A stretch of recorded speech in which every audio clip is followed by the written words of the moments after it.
ഇത് വീണ്ടും നമ്മുടെ പ്രശ്നങ്ങളിലേക്ക് കൊണ്ടെത്തിക്കുമെന്നാണ് തോന്നുന്നത്. സാധാരണക്കാരനെ ബാധിക്കുന്ന ചില ബാങ്കിങ് അപ്ഡേറ്റ്സുകളാണ് നമ്മൾ ഇന്നത്തെ വീഡിയോയിൽ ഡിസ്കസ് ചെയ്യാൻ പോകുന്നത്. അതായത് മെയ് 1 ഇന്നലെ കഴിഞ്ഞ ദിവസമാണ് ഈ അപ്ഡേറ്റ്സുകൾ വന്നിട്ടുള്ളത്. ഇവിടെ ATM ട്രാൻസാക്ഷനുകളുമായി ബന്ധപ്പെട്ടുള്ള കാര്യം സൗജന്യമായി ഇനി ട്രാൻസാക്ഷനുകൾ ചെയ്യാൻ പറ്റില്ല എന്നുള്ള കാര്യമാണ് മനസ്സിലാക്കാൻ സാധിക്കുന്നത്.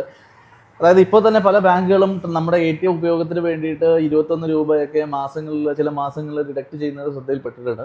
അതിലുപരിയായിട്ട് നമ്മൾ നിശ്ചിത എണ്ണത്തിൽ കൂടുതൽ നടത്തുന്ന ട്രാൻസാക്ഷന് ATM ഉപയോഗിക്കുകയാണെങ്കിൽ നമുക്ക് അതിന് പേയ്മെൻറ്റ് നൽകേണ്ടി വരും എന്നാണ് നമുക്ക് അറിയാൻ സാധിക്കുന്നത്. പ്ലസ് GST ആണ് നമ്മൾ കൊടുക്കേണ്ടി വരുന്നത്. ഇനി UPI ഐഡികളുമായി ബന്ധപ്പെട്ട് നമുക്ക് ബാലൻസ് ചെക്കിങ്ങിന്, അതായത് നിങ്ങൾക്കൊരു ദിവസം ചെക്ക് ചെയ്യാവുന്ന ബാലൻസ് ചെക്കിങ്ങിൻ്റെ എണ്ണം കുറയ്ക്കാൻ പോവുകയാണ്. ആ എണ്ണത്തിൽ കൂടുതൽ നമ്മൾ ബാലൻസ് ചെക്ക് ചെയ്യുകയാണെങ്കിൽ വീണ്ടും നമ്മൾ ബാങ്കിന് പൈസ കൊടുക്കേണ്ടതുണ്ട്.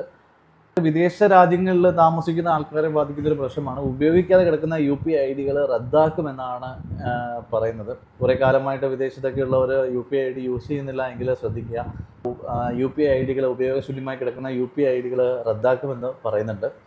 ഇനി ക്രെഡിറ്റ് കാർഡുമായി ബന്ധപ്പെട്ട് നിങ്ങൾ ക്രെഡിറ്റ് കാർഡിലൂടെയാണ് നിങ്ങൾ റെൻറ്റ് പേയ്മെൻറ്റ് ചെയ്യുന്നതെങ്കിൽ അതിന് പ്രത്യേക ചാർജ് നൽകേണ്ടി വരുമെന്നുള്ളതാണ് ഇപ്പോൾ വന്നിരിക്കുന്ന അപ്ഡേറ്റ്. ഇനി എന്തൊക്കെ വരാൻ പോകുന്നു എന്നുള്ളത് നമുക്ക് അറിയില്ല. ഇതുവരെയുള്ള അപ്ഡേറ്റ്സ് ഇതൊക്കെയാണ്.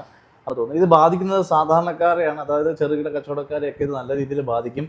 അവർക്കുണ്ടാകുന്ന ബുദ്ധിമുട്ട് സാധാരണക്കാരിലേക്കും അത് സ്പ്രെഡാകുമെന്നാണ് എൻ്റെ ഒരു ചിന്ത. എന്താണ് നിങ്ങളുടെ അഭിപ്രായം എന്നുള്ളത് കമൻറ്റ് ബോക്സിൽ രേഖപ്പെടുത്തുക.